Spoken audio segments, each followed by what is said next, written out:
مذاکرے میں ابھی سے قبل جو ہے وہ مسعود قریشی صاحب آپ کا، بہر افروز اور افضال الرحمان افسر صاحب نے جو پریزنٹیشن دی ہے ماشاءاللہ سے بہت بھرپور رہی. اور میں یہاں کہنا چاہوں گی کہ پچھلے 1.5-2 برسوں سے کرونا کے ماحول میں عید کی خوشیاں جو ہیں تمام دنیا میں ماند رہیں. بے شمار لوگ اپنے احباب کو کرونا کی وجہ سے کھو دیا انہوں نے، اور اس کی وجہ سے وہ بہت عید کے دن افسردہ اور دل گرفتہ رہے. فلسطین کے حالات اور پھر کشمیر کا بھی طویل ترین لاک ڈاؤن، یہ سارے چیزیں، اس کے علاوہ ہمارے اعتراف کے المیے اور حادثوں نے ہماری عید کی مسرتوں کو جو ہے وہ کافی حد تک متاثر کیا. لیکن اس سب کے باوجود میں یہ کہنا چاہوں گی کہ عید ہم سب کے لیے جو پیغام لاتی ہے وہ یہ ہے کہ جس طرف دیکھو خوشی کا اس طرف پیغام ہے، جس طرف دیکھو خوشی کا اس طرف پیغام ہے. عید کا یہ چاند ہم سب کے لیے انعام ہے،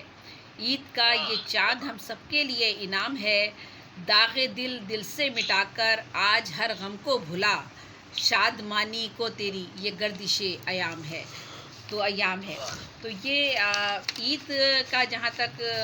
تعلق ہے تو عید کے لغوی معنی تو ہم سب جانتے ہیں کہ پلٹنا ہے، لوٹنا ہے. ہم ایک ماہ کی روحانی اپنی جسمانی ریاضتوں اور پاکیزگی کے مراحل سے گزر کر پوری مسلم امہ نماز عید کا اہتمام کرتی ہے، اور اللہ کے حکم کی پابندی اور اس کی خوشنودی اور اس کے بتائے ہوئے راستے کا جو سمت ہے اس کا تعین، چونکہ وہ ایک مہینے میں بار بار ایک جو اس کی پریکٹس ہوتی ہے اس سے، اور پھر معافیاں اور تلافیاں اور اللہ تعالیٰ سے مغفرت اس کی، اور پھر جو دل ہمارے اس طرح سے نازک ہوئے ہوتے ہیں اپنے گناہوں سے، ہم جب نجات کے لیے اللہ تعالیٰ کے حضور جو ہے وہ سجدہ ریز ہوتے ہیں. تو ان ساری چیزوں کے بعد جب عید کا دن آتا ہے تو وہ تجدید عہد کا دن ہوتا ہے، اور وہ ایک ایسا دن ہے جس میں ایک مسلمان دوبارہ سے یہ عہد کرتا ہے، پاک صاف ہو جاتا ہے، پاکیزہ ہو جاتا ہے. اگر وہ نیک دل کے ساتھ اور پاکیزگی کے ساتھ جو ہے ماہ رمضان کو گزارتا ہے تو اس کے بعد جب وہ نیا سال شروع کرتا ہے تو عید کے دن اس بات کا عہد ہوتا ہے دوبارہ سے اللہ تعالیٰ کے ساتھ کہ میں کوشش کروں گا کہ پورے سال پھر میں جو اسی نیکی اور پرہیزگاری کے ساتھ اپنی زندگی گزاروں، اور اس سے میں پھر اللہ تعالیٰ کے سرخرو اگلے سال جب عید پھر ماہ رمضان آئے تو ہم اللہ تعالیٰ کے سامنے جو ہے وہ سرخرو ہو جائے اور سامنے اس کے پیش ہو سکے. تو یہ پورا سال اس کا اسی لیے ہوتا ہے، اپنے رب کی خوشنودی حاصل کرتا ہے، حقوق اللہ اور حقوق العباد کے لیے اپنی زندگی وقف کرنے کا وہ اہتمام کرتا ہے. اور حقوق العباد کا اگر ذکر کیا جائے تو عید کی سماجی اور ثقافتی اہمیت تو خود بخود اجاگر ہو جاتی ہے. عید کا دن اللہ کی جانب سے مسلم امہ کے لیے ایک انعام ہے، اور اس کی عبادات اور قبولیت کی رضا کا دن ہے. اور یہ جو ہے مسلم امہ کی عالمی یکجہتی، اخوت، یقین اور وحدانیت، اللہ کی وحدانیت پہ یقین کا دن ہے.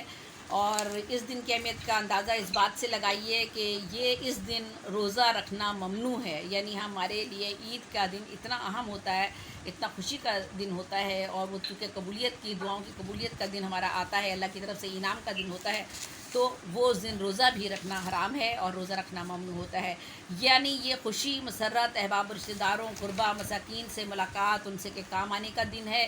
گلے شکوے مٹانے اور دسترخوان کو وسیع کرنے کا دن ہوتا ہے. صدقات اور فطرات ادا کر کے ہم مستحقین کی مدد کرتے ہیں، زکوٰۃ نکالتے ہیں، پورے مہینہ 5 وقت کی نماز کی پابندی کرتے ہیں، پھر تراویح میں قرآن پاک ختم کرتے ہیں، کئی گھنٹے کھڑے رہنے کی مشقت برداشت کرتے ہیں، بھوکے پیاسے رہ کے سارا دن ہم اللہ تعالیٰ کی خوشنودی اور اس کی قربت حاصل کرنے کی خواہش کرتے ہیں. یعنی یہ عیدیں سماجی اور ثقافتی طور پر ہمیں دنیا بھر کے لوگوں کے مابین امن و امان، محبت و قربانی اور اخوت اور مساوات کا درس دیتی ہیں. یہ ہماری عید جو ہے، اور عید کا دن خاص طور پہ اس کے بعد ہمیں اس کا انعام ہوتا ہے. ہم جانتے ہیں کہ رمضان کا مہینہ تزکیہ نفس اور قرب الہی کا مہینہ ہے. اس ماہ نماز تراویح اور اعتکاف کا اہتمام ہوتا ہے، فطرہ اور زکوٰۃ و صدقات دیے جاتے ہیں، سماجی اور معاشی نظام میں تبدیلی کا تاکہ وہ سبب بن سکیں. لیلۃ القدر کی رات یعنی عبادت کی وہ رات جس رات ماہ قرآن کا نزول مکمل ہوا، تکمیل تک پہنچا، بہت بڑی رات لیلۃ القدر کی رات، یہ بھی اسی ماہ میں آتی ہے. پھر آخری عشرہ، اور یہ جو کہ آخری عشرے کے کسی بھی طاق رات میں ہوتا ہے، مسلمان اپنی عبادات میں اپنے دن گزارتے ہیں.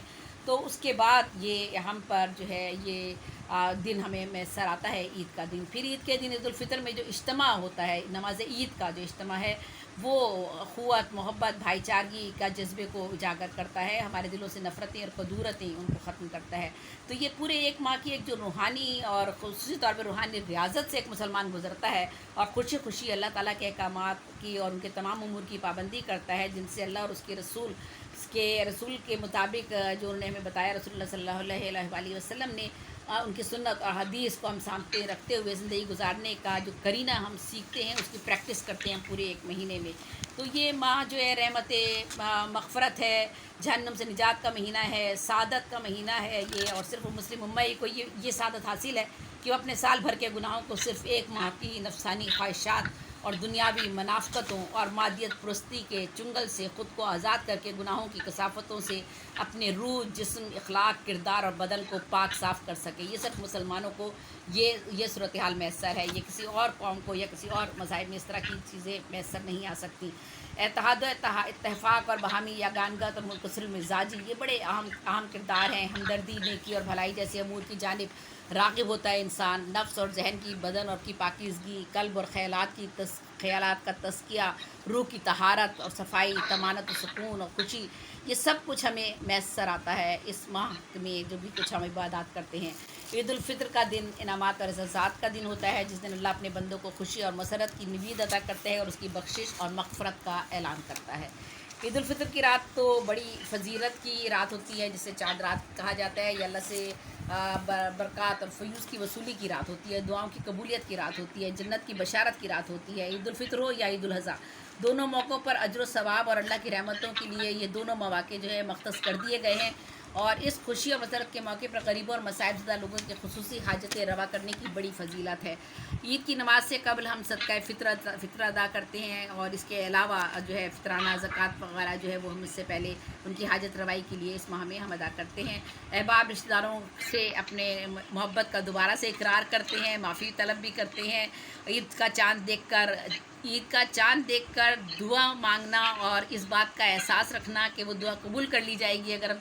ہم نے جا کر چاند دیکھ لیا، تو یہ بھی ایک خوشی ہوتی ہے۔ لوگ جمع ہوتے ہیں سر شام اور وہ چاند دیکھنا چاہتے ہیں۔ اچھا، عیدین کی نماز کے بارے میں جیسا کہ ہم سب جانتے ہیں، کب تو آج کل تو کرونا رہا، تو اس وجہ سے یہ سب کچھ نہیں ہو سکا، نہ گلے مل سکے، نہ مسافہ کر سکے، نہ اور قبرستان جا کے مرحومین کے لیے دعائے مغفرت بھی کی جاتی ہے۔ رنگ و نسل، امارت اور غربت، جو بھی جتنی بھی چیزیں ہیں وہ تفریق کے بغیر ہم یہ عالمگیری محبت کا پیغام ہے ہمارا جو یہ دونوں عیدیں جو ہیں ہم جب مناتے ہیں، تو یہ جس انعام کا جو ہمیں صلہ ہے یہ ہے۔ عیدین کی سماجی اور ثقافتی روایت جو ہے یہ دنیا کے کسی بھی حصے میں، دنیا کے کسی بھی مقام پر جو بھی مسلمان وہ ہوگا، وہ ایک ہی دن روزے رکھتا ہے، ایک ہی مذہبی طریقہ اپناتا ہے، ایک ہی طریقے سے وہ قرآن شریف پڑھتا ہے۔ لباس کے معاملے میں بھی ملبوسات اس کے جو بھی ہوں، جس طرح کے بھی ہوں، لیکن جو اللہ کی طرف سے احکامات ہیں کہ آپ نے اگر نماز ادا کرنی ہے تو آپ کا پاجامہ یا شلوار مرد کا جو ہے وہ ٹخنوں سے اونچا ہوگا۔ تو پوری دنیا میں یہ اتحاد کا مظہر ہے، اور یہ ہماری ایک ثقافت ہے ہمارے عید کے حوالے سے۔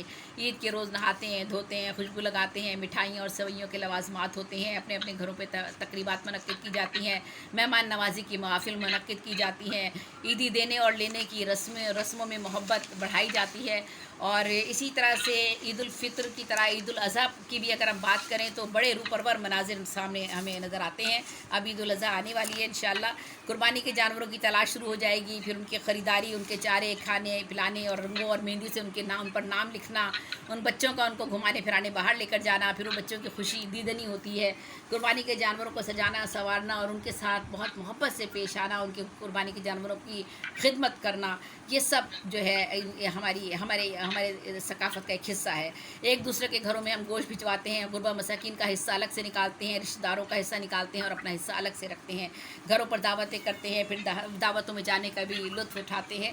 اور اسی طرح سے ملبوسات کا ذکر ہو چکا ہے کہ خواتین اور مرد و حضرات سب ملبوسات جو ہے وہ نئے زیب تن کرنے کی کوشش کرتے ہیں، جن کے پاس نہیں ہے وہ اسے دھو کر پچھلے ہی لباس کو